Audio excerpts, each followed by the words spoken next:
अस्मद्गुरुपरमगुरून् यतिवरपूर्णौ सयामुनं रामं पद्माक्षनाथषडजित्सेनेचरमारमापतीन् वन्दे वन्दे बृन्दावनचरं वल्लवीजनवल्लभं जयन्ती सम्भवं धाम वैजयन्ती विभूषणं श्रीमान् वेङ्कटनाथार्य कवितार्किककेसरी वेदान्ताचार्यवर्यो मे सन्निधत्तां सदा हृदि வஞ்சப்பரசமயம் மாற்ற வந்தோன் வாழியே மண்ணுபுகழ் பூதூரான் மனமுகப்போன் வாழியே கஞ்சத் திருமங்கை உகக்க வந்தோன் வாழியே கலியனுரை குடிகொண்ட கருத்துடையோன் வாழியே செஞ்சொல் தமிழ்மறைகள் தெளிந்துரைப்போன் வாழியே திருமலைமால் திருமணியாய் சிறக்க வந்தோன் வாழியே தஞ்ச பரகதியை தந்தருள்வோன் வாழியே செந்தமிழ் திருவேங்கடவன் வாழியே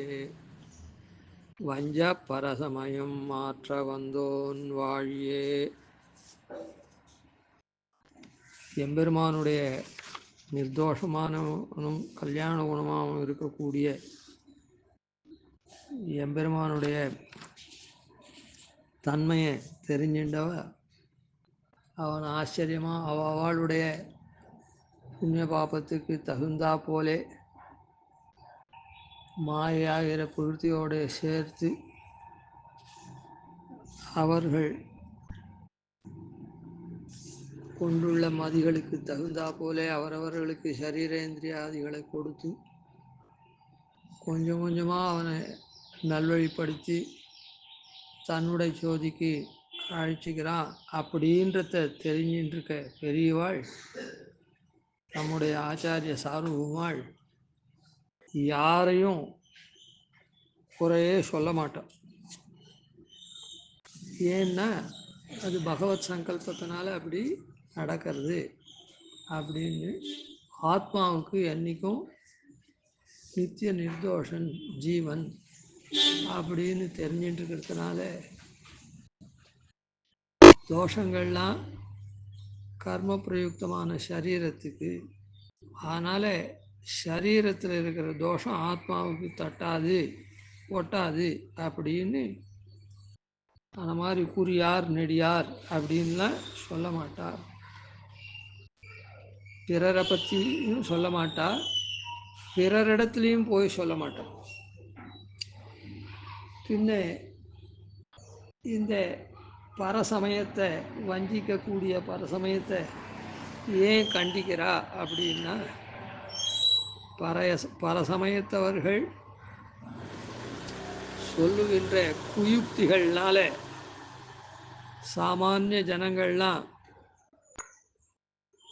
மதிமயங்கி ஏதோ சில காரணத்தினால அவள் பின்னால் போனால் ஏதாவது சௌகரியம் கிடைக்கிறது, அதாவது கூழாட்பட்டு நின்னீர்களேன்னு சொல்கிறாரு, அதுபோல் கூழ் சாப்பாடு வசதி இல்லை வேலை எதனா கிடச்சி பணங்கள் எதனா கிடைக்கிறது அப்படின்றதுக்காக தன்னுடைய மதத்தை பிரச்சாரம் பண்ணுறதுக்கு ஆரவாரமாக பிரச்சாரம் பண்ணுறதுக்கு கூலியாளை வச்சு அவளை பண்ணச்சே சரி அங்கே போனால் நமக்கு வேலை கிடைக்கிறது, நம்ம குடும்பம் பிழைக்கிறது அப்படின்னு சில காரணங்களுக்காக மதிமயங்கி போய் அவள் நரகாதிகளுக்கு போகக்கூடாது, நல்மார்க்கத்தை தெரிஞ்சுண்டு எம்பெருமானை அடையணும். எப்போ ஒரு காலத்தில் இந்த பிறவியை விட்டுட்டா அதுக்கப்புறம் மறுபடியும் மனுஷ பிறவி எப்போ வருமோ எப்போ அடைவாளோ, அதனால் இந்த ஜென்மத்திலேயே அவள் நன்னா எம்பெருமானை பற்றி அனுபவித்து அதுக்கப்புறம் அவன் திருவடி அடையணும் அப்படின்ற பாரிப்புனால அவள் கெட்டு போகக்கூடாதுன்றதுக்காக இந்த மாதிரி பண்ணுறான். இப்படி இருக்கக்கூடிய இதர மதத்தாலாம் எல்லாருமே அப்படி தான் இருக்காளா? அதாவது மாறுதலான சித்தாந்தத்தை தான் சொல்கிறாளா? சித்தாந்தத்தை உடையவர்களாக இருந்து அதை தான் போதனம் பண்ணுறாளா அப்படின்னா மொத்தத்தில் இதர சித்தாந்திகள் இருக்காள மதத்தவர்கள் அவள் பொதுவாக 4 விதமாக பிரிக்கலாம் அவள். அதாவது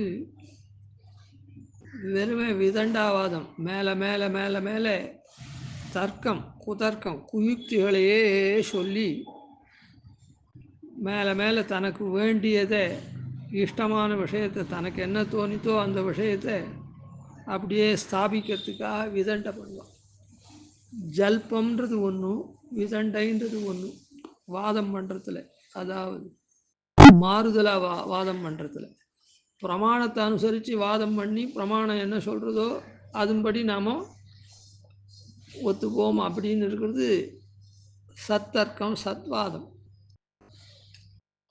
தனக்கு தோணித்து இது பண்ணுறதுன்னு அதில் ஜல்பம்ன்றது ஒரு கொள்கையை தான் வச்சுண்டு அந்த கொள்கையை ஸ்தாபிக்கிறதுக்காக தான் இஷ்டப்படி சொல்கிறது ஜல்பம்.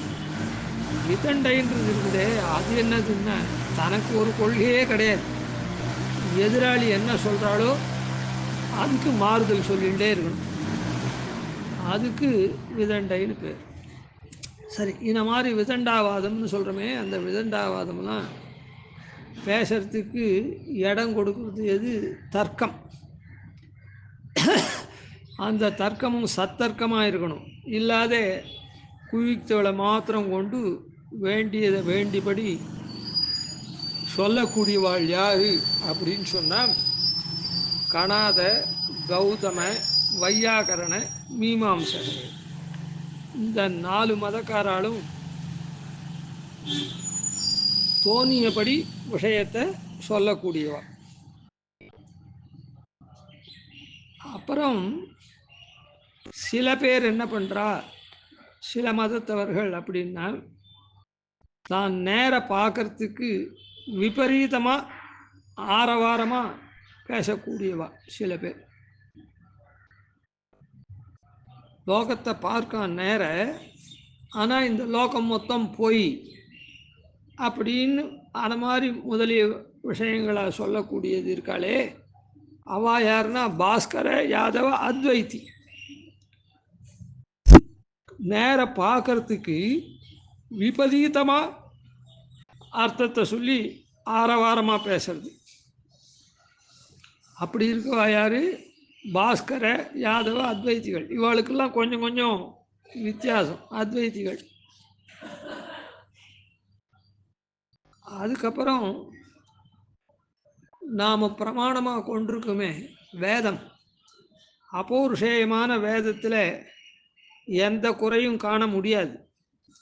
ஆனால் அப்படி இருக்குச்சே அந்த மறையே இல்லை இல்லை இது பௌருஷேயம்தான், ஒரு புருஷனால் பண்ணப்பட்டது தான், அப்படி இப்படின்னு சில தோஷங்கள்லாம் பொத்தம் பண்ணாத எப்படி வேதம்ன்றது இருக்கும், நித்தியமாக எப்படி இருக்கும். அதனால் அதை ஈஸ்வரன் தான் பண்ணா, இன்னொருத்தன் தான் பண்ணா அப்படின்னு அதுக்கு பௌருஷயத்துவம்.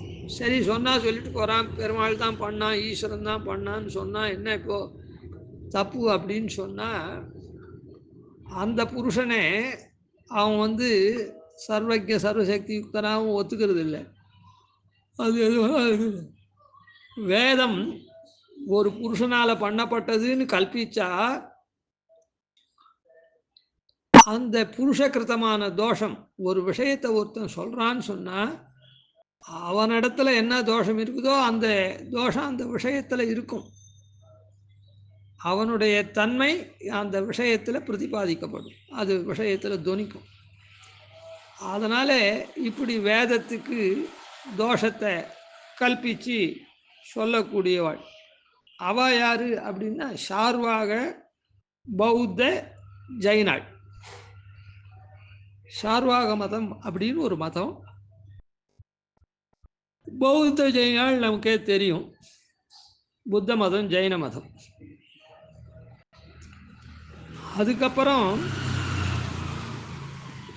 சில மதக்காரால் என்ன பண்ணுறேன்னா நானே இந்த மதத்தை கண்டுபிடிச்சேன் அப்படின்னு, நானே கண்டுபிடிச்சேன், நானே உபதேசித்தேன் அப்படின்னு சொல்லக்கூடியவா சில பேர்.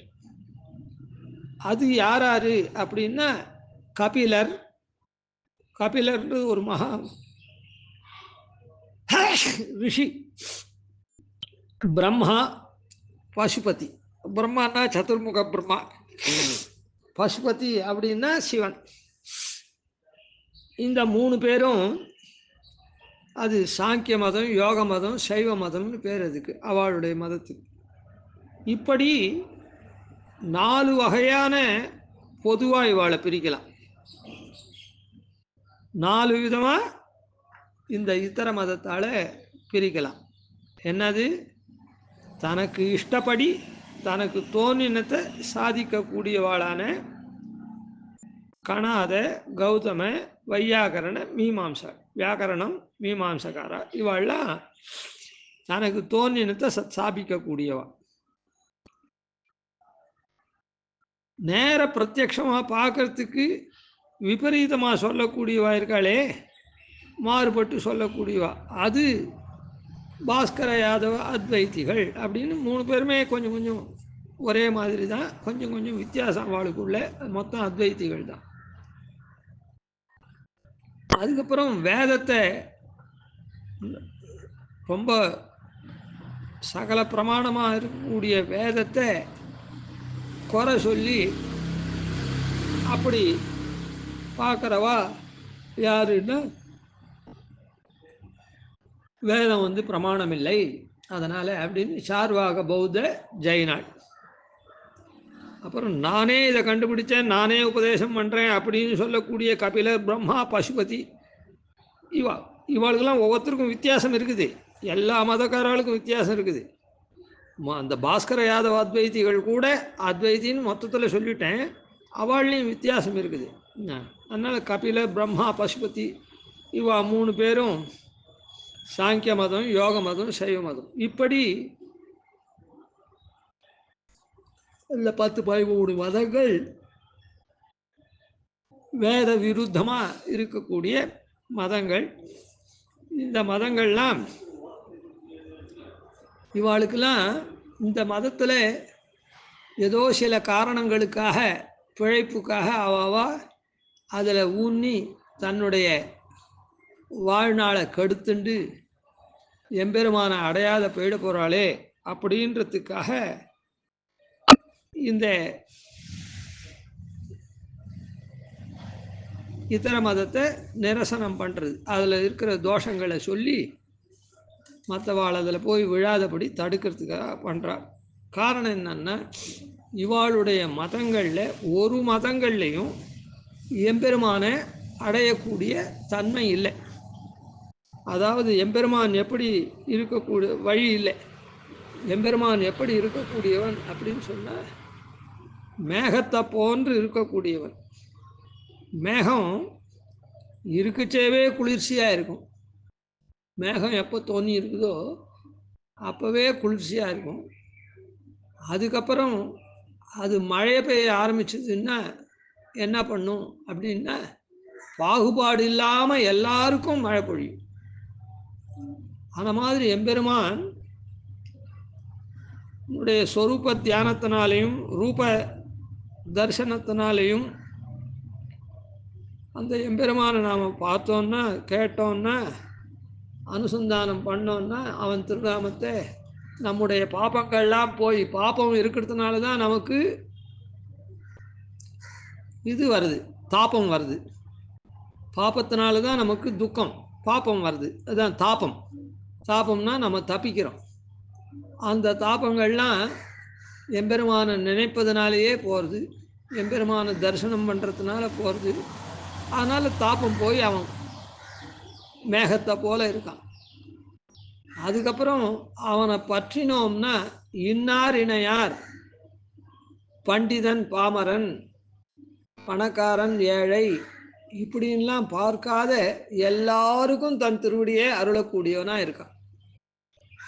இப்படி இருக்கக்கூடிய எம்பெருமான இவாள்லாம் வேதத்தெல்லாம் ஒத்துக்காது இருக்கிறதுனால, இவாள் வேத பிரமாணத்தை இசையாத்தனால இவாளுக்கு அப்படியே இசையிறவாளும் தாறுமாறா பார்க்கறதுக்கு பிரத்யக்ஷத்துக்கு விரோதமாகலாம் சொல்லிட்டு இருக்கிறதுனால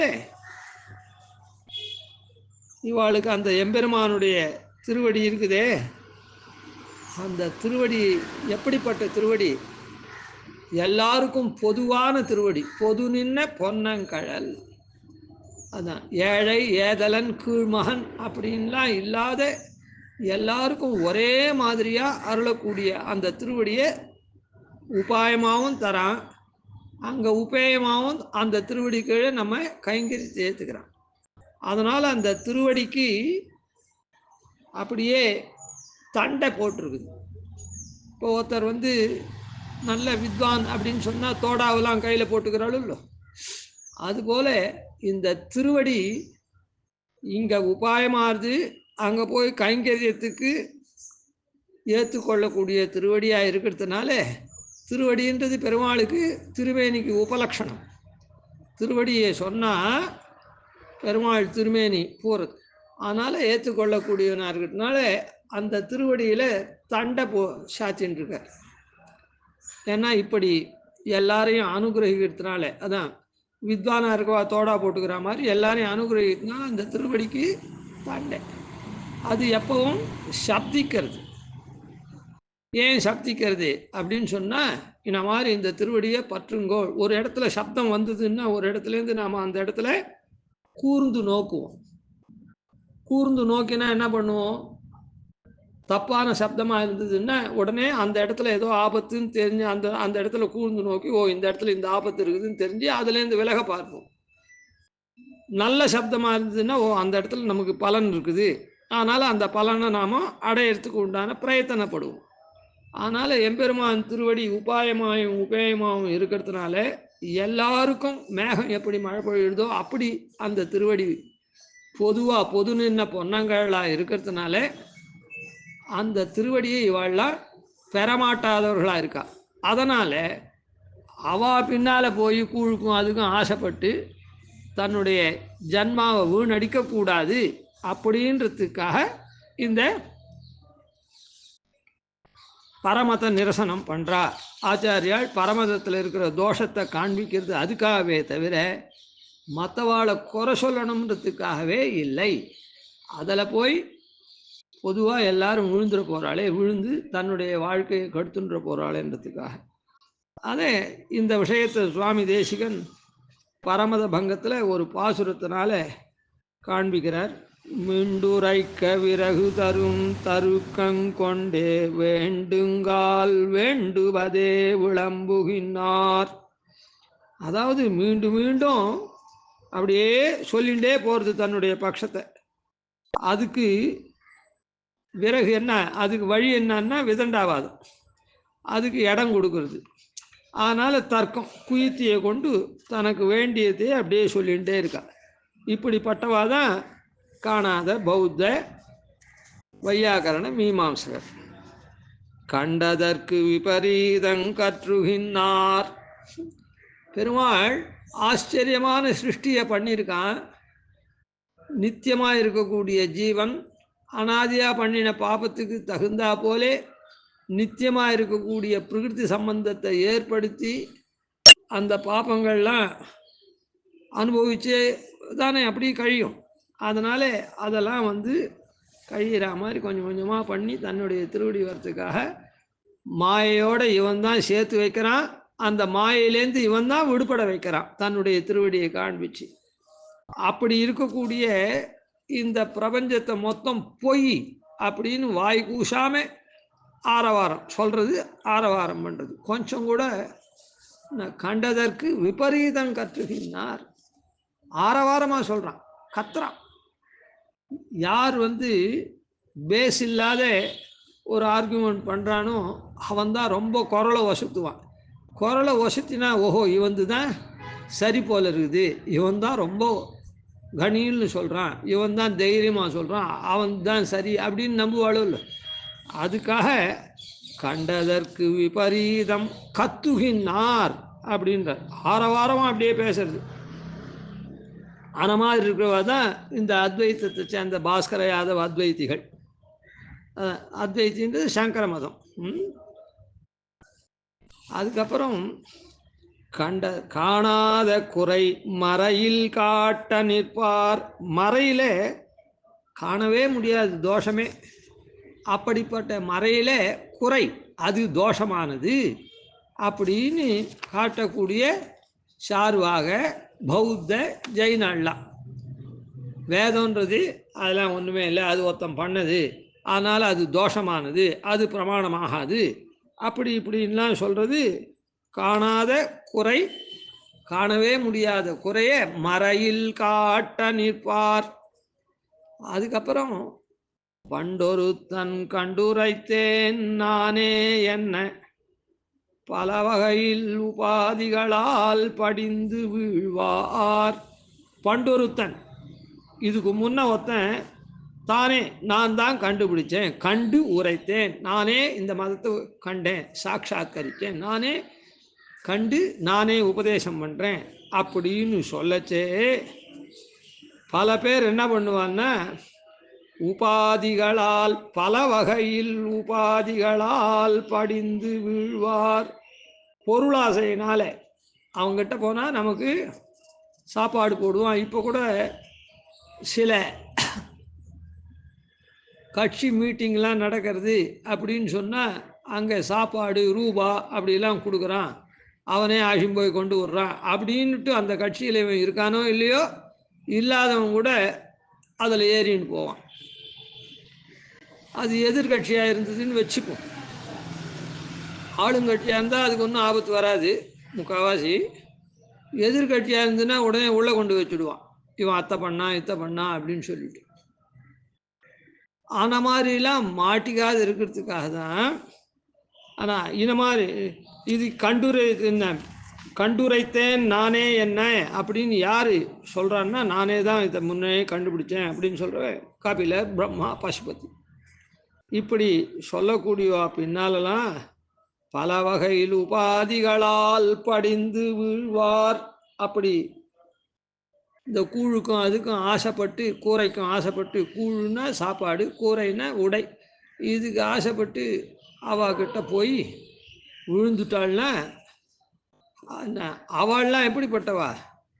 கொண்டலோக்கும் திருமேனி மாய கூத்தன் குறைகழல் சேர் விதி வகையில் கூடாதாரே. கொண்டலுக்கு சதிர்ஷமாக இருக்கக்கூடிய, கொண்டல்னா மேகம், அந்த மேகத்துக்கு சதிர்ஷமாக இருக்கக்கூடிய திருமேனியை உடைய மாயக்கூத்தன் ஆச்சரியமான செய்கையை செய்யக்கூடியதானே அந்த எம்பெருமான் இருக்கானே, இல்லை அவன் கூத்தன், மாயக்கூத்தன் ஏன்னு சொன்னா ஆச்சரியமாக செய்கை செய்கிறவன், தசாவதாராதிகள்லாம் எடுக்கிறவன், என்னென்ன யோனியுமாய் பிறந்தாய் இமையோர் தலைவான் நம்ம நல்வழிப்படுத்துறதுக்காக எந்தெந்த யோனியிலையோ பிறந்து நம்ம எதிர வந்து நம்ம நல்வழிப்படுத்துறதுக்கு அவன் பண்ணிட்டு இருக்கான். ஆனால் அதெல்லாம் ஏறெடுத்து பார்க்காதபடியா அவளுடைய வலையில் விழுந்துட்டாள்னா பெருமாள் இப்படி பண்ணால் கூட தெரியாது. அதனால் கொண்டாலோக்கும் மேகத்தை போல அவனை தரிசனம் பண்ணாலே நம்முடைய பாப்பமெல்லாம் போய் தாப்பமெல்லாம் போகிறா போல, அதுக்கப்புறம் அவன் திருவடியை பற்றினோம்னா மழை எப்படி பொழிஞ்சி சுபீட்சமாக ஆக்கிறதோ, நாங்களும் மார்கழி நீராட மகிழ்ந்து அந்த மாதிரி பெய்யுன்னு சொன்னாலே அந்த மாதிரி ரீதியில் நாம் மகிழும்படி அவன் திருவடியை நமக்கு தரத்துக்கு காத்துட்டுருக்கான். அது இன்னார் இணையார்னு இல்லாமல் எல்லாருக்கும். அப்படிப்பட்ட கொண்டலுக்கும் திருமேனி மாயக்கூத்தன் குறைகழல் சேர், அவனுடைய திருவடி தண்டையை சாத்தின்னு இருக்கான், அதனால் சப்திக்கக்கூடிய திருவடியை சேரக்கூடியதானே விதி வகையில் அந்த மாதிரியான பகவத் சங்கல்பம் அவள்லாம் கூடாதவாள்லாம் அவளுக்கெல்லாம் கிடைக்கவே கிடைக்காது, நேராது. அப்படிப்பட்டவாள் இடத்துல மற்றவர்கள்லாம் போய் விழக்கூடாது அப்படின்றதுக்காக தான் அந்த மதங்கள்லாம் இருக்கிற தோஷத்தை காண்பிக்கிறார். முதல்ல சமுதாயமாக தோஷத்தை காண்பிச்சிருக்கார். அதாவது ஒவ்வொரு வகைப்படுத்தி 4 வகையான தோஷங்கள் இந்த மதங்களில் பொதுவாக இருக்குது. அதான் ஒவ்வொரு மதத்துக்கு ஒவ்வொரு விதமான தோஷம்.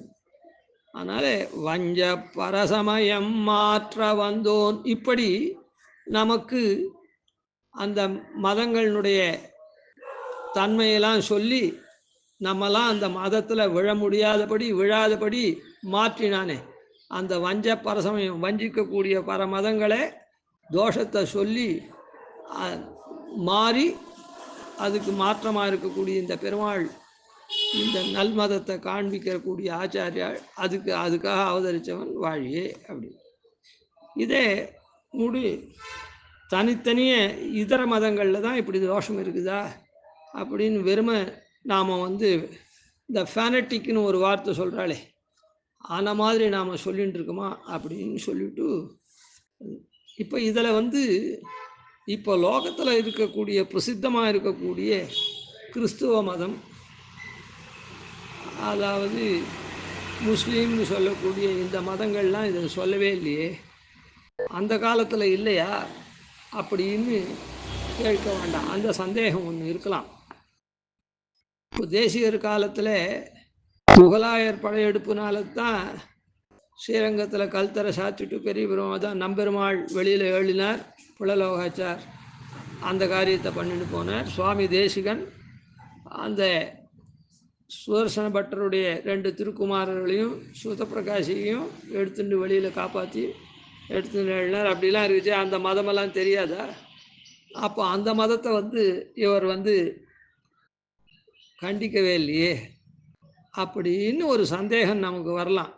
திருப்பி திருப்பி இந்த மதங்களை, அதாவது இந்த மதங்கள்லாம் புண்ணிய பூமியான பாரத பூமியில் இருக்கக்கூடிய மதங்கள், பாரத பூமியில் தோன்றின மதங்கள் வைதிக மதத்துக்கு விரோதமாக வைதிகத்தை வேதத்தை ஒத்துக்காத மதங்களாயும் வேதத்துக்கு குதிருஷ்டிகளாக அர்த்தம் சொல்லக்கூடிய மதங்களை இங்கே சொல்லி கண்டிக்கிறார். அப்போ அந்த மதங்களை கண்டிக்க வேண்டாமா அப்படின்னு சொன்னால், மிளேச்ச மதங்களுக்கு ஒரு இதுவே கிடையாது. இங்கே இருந்து இந்த பூமியில் மிளேச்ச மதம் நமக்கு சர்வதா மிளேச்ச பூமியே ஒத்துக்காத பூமி. அப்போ அங்கே இருக்கக்கூடியவாள் கற்பிக்கக்கூடிய அந்த மதங்கள்லாம் நமக்கு ஒரு பொருட்டே இல்லை. ஏன்னா மிளேச்ச பூமியே நமக்கு சர்வதா வாசத்துக்கோ அதுக்கோ இதுக்கோ அனர்ஹமான பூமி. அப்போ அந்த அனர்ஹமான பூமியில் இருக்கக்கூடிய தோன்றினவாள் ஒரு மதத்தை கண்டுபிடிச்சி பிரச்சாரம் பண்ணுறா அப்படின்னு சொன்னால் அது மொத்தம் தோஷ பூயிஷ்டமான அது. அதனால் அதுக்கு ஒரு ஸ்தானம் கொடுத்து அதை கண்டிக்கணுன்ற அவசியமே இல்லை. ஏன்னா அதை நாம் ஏறெடுத்தும் பார்க்கக்கூடாது.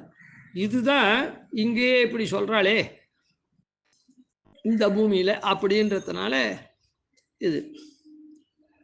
ஏன்னா நமக்கு இந்த மதங்கள், இந்த 2 மதங்கள் பிரசித்தமாக சொன்னனே, அந்த மதங்கள்லாம் அங்கேருந்து இங்கே ஊடுருவி வந்த மதங்கள். அவள் இங்கே அதை விசாரம். அதனால் நாம் சர்வாத்மனா அங்கே போகவே கூடாது. அதனால் அந்த மதத்துக்கு நமக்கு அதை கண்டிக்கலையே. அதெல்லாம் சுவாமி தேசிகனுக்கெல்லாம் தெரியாதா? பாஷ்யக்காரருக்கு தெரியாதா? இதெல்லாம் பாஷ்யக்கார தேசிகனே இந்த மதத்தெல்லாம் இது பண்ணலை. நேற்றே சொன்னோம், சூத்திரக்காரரே கண்டிச்சிருக்கார். சூத்திரங்கள்லாம் உபனிஷத்துலேருந்து எடுத்தது, வேதாந்தங்கள்லேருந்து எடுத்தது. ஆனால் இந்த மதங்கள்லாம் எம்பெருமான் அவளுடைய புண்ணிய பாபத்துக்கு தகுந்த மாதிரி படிப்படியாக தான் முன்னேற முடியும். முதல்லேருந்து அப்படியே ஆகாசத்துக்கு நேரம் வர முடியாதுன்றதுக்காக படிப்படியாக இந்த மதங்கள்லாம் தோற்றுவித்திருக்கும் எம்பெருமானே தான். அதனால்தான் ஆழ்வார் கூட அதை பிணங்கும் சமயம் பலபலவாக்கி அவையவதோர் அணங்கும் பலபலவாக்கி நின்மூர்த்தி பரப்பி வைத்தாயின்னு சொன்னார்னு சொல்லியிருக்கும். அதனால் இந்த புண்ணிய பூமியான கர்ம பூமியான பாரத தேசத்தில் இருக்கக்கூடிய மதத்தை தான் இங்கே அதில் போய் விழுந்துட போடாது. யார் ஒருத்தரும் மிளேச்ச தேசத்துக்கு போய் அந்த மிளேச்ச மதத்தில் விழமாட்டார். இதுக்கு மேலேயும் ஒரு சந்தேகம் வரலாம். பக்திர் அஷ்டவிதாகேஷா எஸ்மின் மிளேச்சேபி வர்த்ததே தஸ்மை தேயம் ததோகிராஹ்யம் அப்படின்னு சொல்லியிருக்கே. அப்படின்னு சொன்னால் அந்த மிளேச்சாதிகளுக்கு ஏதோ ஒரு பகவத் சங்கல்ப விசேஷத்தினால அவனுக்கு இந்த மாதிரி அஷ்டவிதமான பக்திகள் எம்பெருமானிடத்தில் ஏற்படுமானா அவனை நாம கௌரவிக்கணும். ஏன்னா அவன் எம்பெருமானுடைய பக்தன் ஆயிட்டான் அப்படின்றது தான் அங்கே சொல்லப்பட்டதே தவிர அவனுடைய மதத்தை நாம் கொண்டாடணும்னு சொல்லவே இல்லை. அவன் மேய்ச்சனாக இருந்தாலும் அங்கே இருக்கக்கூடிய மதாதிகள்லாம் விட்டுட்டு அவனுடைய புண்ணிய பரிபக்குவத்தினால எம்பெருமானுடைய கட்டாட்சம் பட்டு அவன் அஷ்டவிதமான பக்தியை அவன் கொண்டிருப்பானாகில் அவனை தஸ்மை தேயம் ததோகிராஹ்யம் அவனிடத்தில் பகவத் விஷயத்தை சொல்லலாம், அவன் சொல்கிற பகவத் விஷயத்தை கேட்கலாம். என்னை போல அவனும் கௌரவிக்க தகுந்தவன், அவனையும் கௌரவிக்கணும் அப்படின்னு சொல்லியிருக்கான். அவன் மாறி இந்த பக்கத்தில் இந்த பகவத் பக்தன் ஆனான். அதுவே தவிர அவ மதத்தை நாம் ஃபாலோ பண்ணுவதான் பின்பற்றுவோம் அப்படின்ற சங்கைக்கெல்லாம் அங்கே சொல்ல வரல. நாம் அந்த பூமிக்கே போகக்கூடாது அப்படின்னு. சரி, கவிதார்க்கிக சிம்ஹாய கல்யாண குணசாலினே ஸ்ரீமதே வெங்கடேஷாய வேதாந்த குரவே நமः. ஆதிவன்ஷடகோபாதீனதிவர்யான் பஜே நிஷம் ஸ்ரீரங்கபூர்வசரஜித்யதீசானபதாஸ்ரயம் ஸ்ரீவத்சம்சதிலகம் வந்தே ஸ்ரீகிருஷ்ணதேசிகம்.